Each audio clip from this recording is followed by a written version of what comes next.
How to create a group in Roblox. So hey guys, welcome to this tutorial. In this tutorial I'll be guiding you through the steps on how you can create a new group in your Roblox account.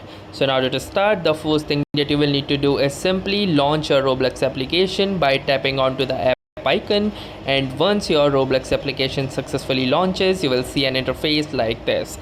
Now in this particular interface, simply click on this more button at the bottom right, and once you click on this more button, you will see this option of communities.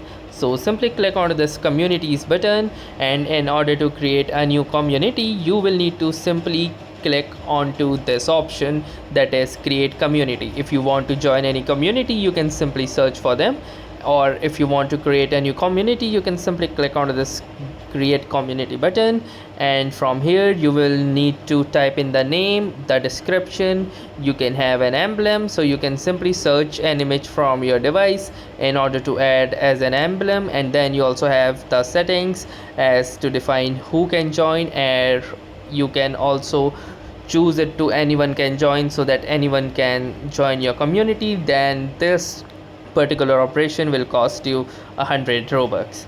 So if you are making a community, do make sure to pin that down in the comments and hope for the best. So that was all for this tutorial. Thanks for watching and have a nice day.